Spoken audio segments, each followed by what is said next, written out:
On this week's episode of Ask Dan, I'm going to talk about a controversial decision by Microsoft to make changes to the Windows Insider program. I'll talk about why they did that and why it matters. Stay tuned.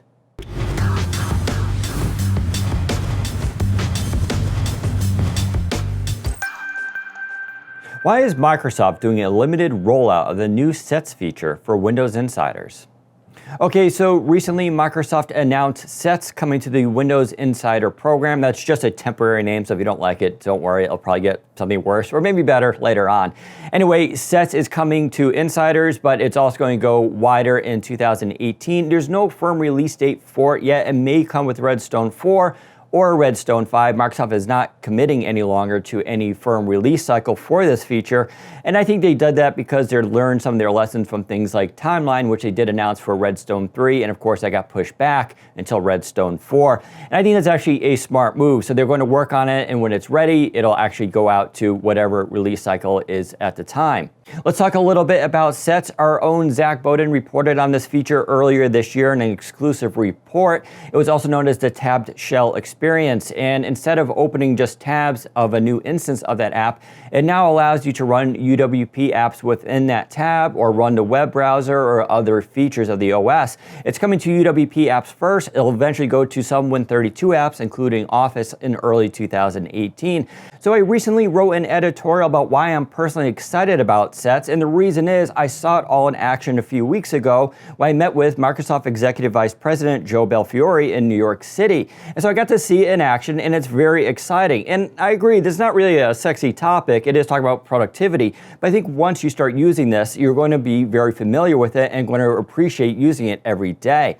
Sets is just a really cool addition to Windows 10, and I think it borrows heavily from where Chrome OS is going and this idea that we live in web browsers and are very used to that experience.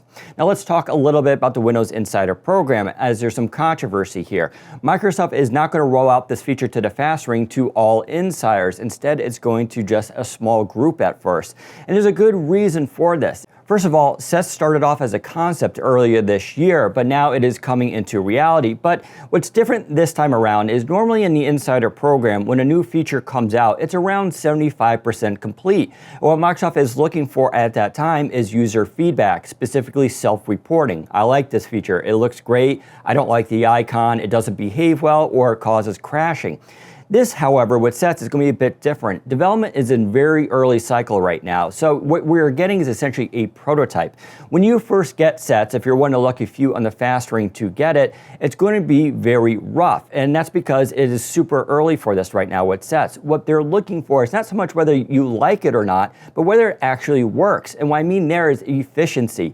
Are you using all these tabs with apps and embedding Word in there and the web browser, and are you using it to be more efficient at your work, or are you spending more time switching between apps, not using it? Don't forget, you can actually turn off Sets if you don't like it. Microsoft will give you that option. At first, it will be global, so it just turns off across the system, but eventually it will be on a per app basis. So what they're looking for is evaluating whether or not this is actually an efficient use of your time. And to do that, they're going to collect telemetry data, which they've always done anyway on the Insider program, to evaluate whether or not this is actually efficient. Later on during the development cycle, when it becomes more complete and they start adding polish, that's when they're going to start using the self-report features and getting feedback from users. Now I have a theory here as to why Microsoft is doing this. I have seen some internal telemetry data. Don't worry, Microsoft, I won't reveal it here.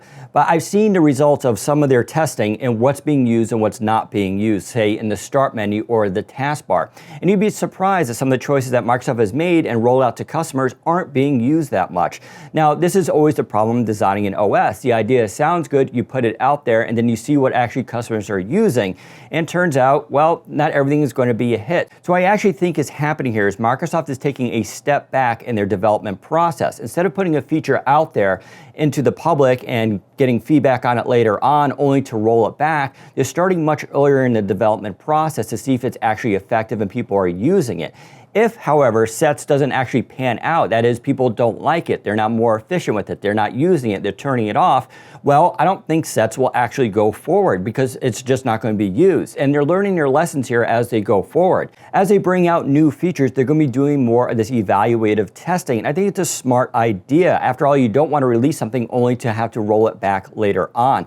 That's what Microsoft wants to find out and why they're doing a very controlled study early on. Now, this will shift later on in 2018. I'm sure it'll open up to more in the fast ring, but that's why there's a change this time around. So that does it for this episode. Remember, if you have a question, use hashtag AskDanWindows on Twitter or go to our forums at Windows Central and you can ask me there. If you like this video, give us a thumbs up and don't forget to subscribe. Thanks for watching. Take care, everybody. On this week's Ask Dan, I'm going to talk about a controversial decision by Microsoft to make changes. Nope, almost there. Wow, I'm all today.